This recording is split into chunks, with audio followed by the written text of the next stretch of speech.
Hey, welcome you guys. It's Trent, and I hope you're having a wonderful day. I wanted to share with you a story of my life, and I hope this hits home with some of you out there. So I'm going to go back in time, and this is when I was about 14 years old. When I was 14, I found out that I loved to do something really, really well. It's just from my heart. What I would do is I would get my old ghetto blaster, if you guys remember what that was, and I would take my ghetto blaster and I would put it by my piano, and I'd put the cassette in like Journey or Boston or Bruce Hornsby, and I would listen to that song, and then I would sit there and rewind it, pause it, listen by ear, and pencil out the melodies. I would sit down on the piano and figure those melodies out. And then I would go around and I would play with my friends, and they would tell me, hey, play this song or play that song. And then I also found out that I had a knack that I would listen, or I would see a sunset or a sunrise or something, and I would go to the piano and pencil out and sketch melodies. And I thought everyone kind of did this. So I would sketch out a melody, and then I could hear cello or violins or these different orchestral sounds. And so I didn't know a lickety split, you guys, about how to notate for orchestra. I didn't even know if it was treble or bass clef, any of that. I just pencil it out, and then I would start composing and writing my own songs. Well, fast forward, I go through high school as an alto saxophone player and music, piano on the side. Loved jazz. Harry Connick Jr. was my idol, and a few others, some jazz musicians. And I finally go to Weber State College back in the days. And at that point in time, I had 3 years of music scholarships that I used with my saxophone. And as I did that, I had this dream. I had this dream that I kept to myself, that I wanted to score music, pencil out, compose music for film, particularly Disney. That I would love to write music for Disney and score music for commercials. And I remember I was so scared, and I finally went up to my band teacher at college and I said, I want to share with you my dream that I want to score music for, and I explained to him, for Disney and commercial, and I was so excited. What do I do? What do you think? And he looked at me and he said, you have a slim chance that will probably never work. That's hard. I would recommend that you put away that dream and you become a band teacher or a performer. Good luck. And then left. And I remember, you guys, I was just deflated. I walked to the car thinking, well, I guess my dream is over. And so here's what I did. I sabotaged my dream and what I loved for what everyone else was doing. I went out and I didn't know what I wanted to do. It took me 6 years to finish a bachelor's degree as a recreational therapist. Well, I still wanted my dream in my music. And I told myself that story, that I guess it's not going to happen. Well, years later, I would listen to other people's opinions and I would do music on the side, and that was my passion. But so many people told me it will never happen. You can't make money in it. It's not stable career. And so I listened to that. And I ended up going 2 more years doing prerequisites into physical therapy school. I finally got accepted, did physical therapy school, got out, and I was almost 30 years old at this time.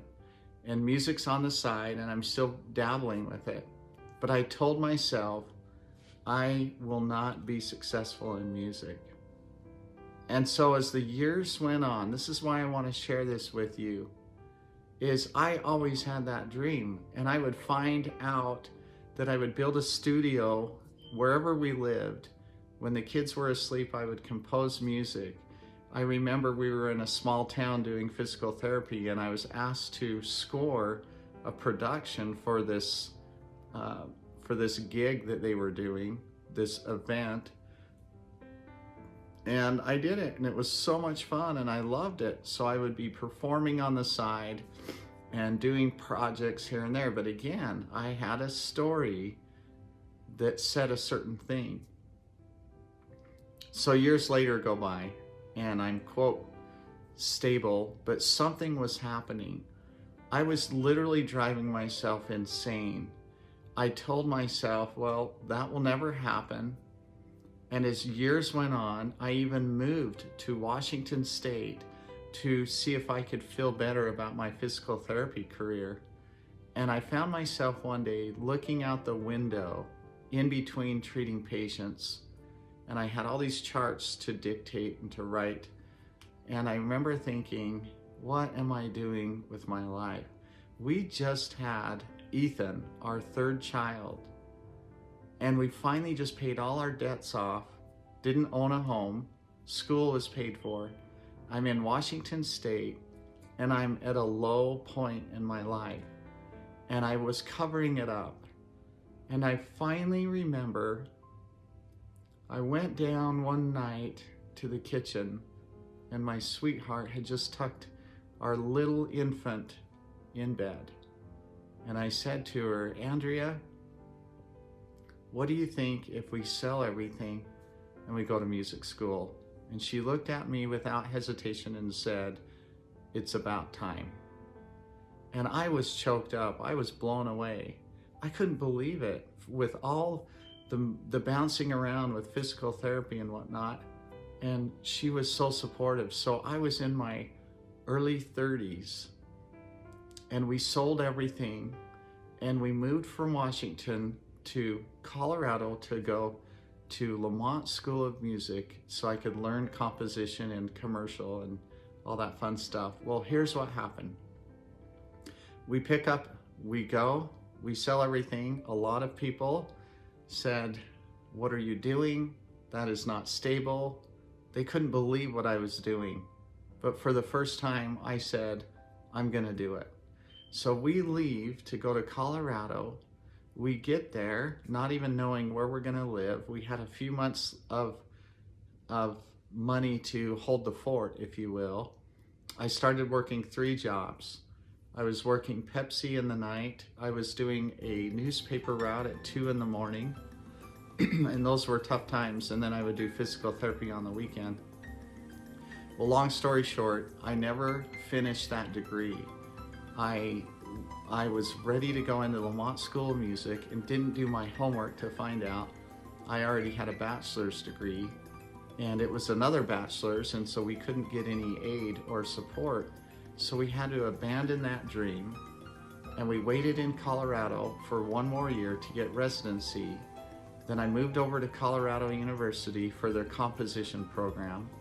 When I started finally, after working in all of those hard times, and believe me, there were so many times, you guys, that I wanted to give up, that I would hear that there were physical therapy jobs that I could go take with stability and good pay and benefits. And here I am raising 3 children and thinking to myself, what in the heck am I doing? And I had so many voices inside say, give up. But there was one that just said, don't give up. You're going for it. And while I was in Colorado, I was finally going to Colorado University, and the first semester, I was doing composition and getting a degree in that. And after the first semester, this teacher, the administrator, comes in and he says, I've got good news and bad news. The good news is, those of you that are going to be in recording engineering, we're getting a master's degree built just for you. The bad news is, any of you that are in composition, we're closing the program. Are you kidding me? All of what we did, moved from Washington and going for this dream. And I remember that was one of my lowest lows. I walked to the parking lot with my backpack, my head down, and I am attempting to pay the bills and work 3 jobs. And we still had a house in eastern Utah to sell. We were barely making it. and my dream of finishing this program, and it's dropped. So guess what we did? We still stayed in Colorado and worked full time. I abandoned my career or my dream in music. I worked hard. I finally ended up going to Southern Utah, and I put my dream aside and would dabble with it on the side. I became an entrepreneur, became fairly successful in some people's eyes, but I still had this passion and this dream. Well, fast forward, now I'm in my mid-30s, and I still have this passion and dream, and I had this moment where I said, you know what, if it is to be, it's up to me. And so I created this concert performance and wrote out all the orchestral parts and hired people, and we went up against all odds, and we did our first benefit concert, and it highlighted a dear friend of mine, one of my best friends that died in the Persian Gulf War, and we brought his parents to the concert. They didn't know what was going on, and we highlighted with videography, and we did this awesome concert. It was my first one. I was scared to death, you guys, but I can't tell you that after that benefit concert, something happened. I felt like I was on cloud nine. I felt like everything stood still. I was in the happiest moment I had ever been in my life. And I loved it. I cherished it. And I said, I don't want to give up on that dream. So I go back to Southern Utah, and guess what? I remember going to work the very next Monday, and I was just from here to here, just like, what is going on? I just tasted the goods. I ate at the banquet of life. And so I knew that I was so hungry for this dream. So here's what happened. I still kept working, and I covered up the pain to be a provider and earn enough money. And then I would start buying toys like cars just to fill up the pain that I guess I won't get there. And this kept going for so long. And finally, we moved when I was 40 years old, you guys, around 40. We moved up to northern Utah, and I was going back to physical therapy for a little bit with my brother. And I found out, what am I doing? I was miserable. So I abandoned that, and then we moved again. And then I started again building the financial planning and these types of things that I was so grateful for because it was stability. But my passion and my drive was still in my music. And so what happened is finally in my Holy Toledo, late 40s, I decided, and it was in my mid 40s, I took my daughter and I picked up the phone and I talked to a film producer in Santa Monica and Thousand Oaks, California. And I pleaded and I said, look, I would learn to score for commercials, and I know you do some of that. Will you at least give me a chance? And I drove with my daughter in our car clear down to Santa Monica in Thousand Oaks, California, to meet with this film producer. And guess what? Here I am with my cute little daughter, and we run out of gas about 10 minutes from his house. I called his phone. His wife picked up, and she came over to the rescue and filled up with a gas tank our car so we could get to their house.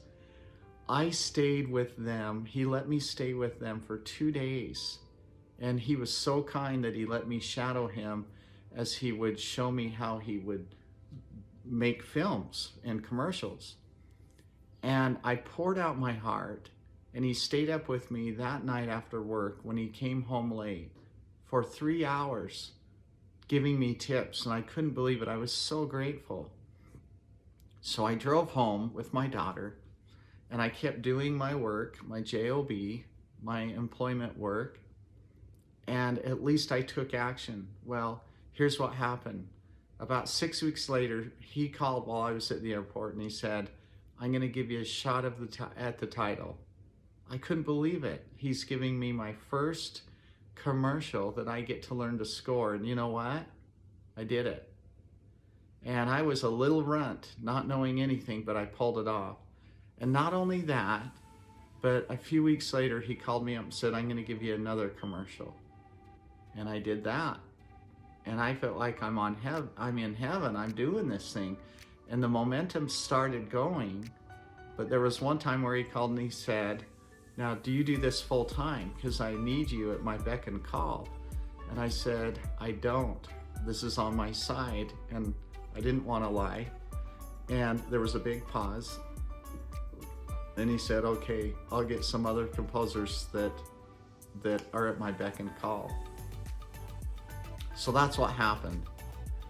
So here is the next step, is finally I submit my work, and there's a master's degree in Chichester, England, in film composition and media composition. But the prerequisites, you had to have scored at least 2 to 3 commercials or venues in order to be accepted. And you know what? I had finally done it. So I got accepted in a master's degree, the first one in scoring, film scoring and media composition. And I was, at that point in time, you guys, in my early 50s. I guess I'm aging myself. But I'm here to tell you, I didn't give up. And I finished that master's degree. And it took me 3.5 years. And I'm done. And I got it. But do you know what? I'm not done with my dream to score music and travel the world and perform. And I'm here to tell you, this is my message. Don't ever, ever, ever give up on your dream. Don't listen to the naysayers. Don't listen to that crap. Follow your heart, because you know what? Someday you're gonna die. And I will too. 3 years ago, I was preparing for an Ironman and I had a heart attack. And I had no idea what came. And that woke me up. Don't ever give up on your dream. Age is just a number. Age is just a number. I'm at the prime of my life. I'm actually doing a race this morning, and I woke up really early and I knew I needed to share this message. So for any of you out there, please, please, please don't do what I just did. I just told you that it was literally a 30 years of putting my dream aside. And every time I dabbled in it, something magical happened. So please don't ever, ever, ever, I'm telling you, don't ever give up on your dreams. You keep going for it. I still am. I'm a slow learner, but you go for it. So that's my message today. You don't ever, ever give up on your dreams, and you just go full bore, and you believe in yourself, and you know that you are unique and no one else can do what you can do. You listen to that message and you just give it all you've got. Trust the process, have a lot of faith, you just go for it and make people change their lives, or allow them to change their lives, because you are sharing your gift that is authentic, that no one else can do. So go do it. That is my message from my heart, and have a wonderful day. Thank you so much. And thanks for subscribing. Sure, love and appreciate it. Carry on.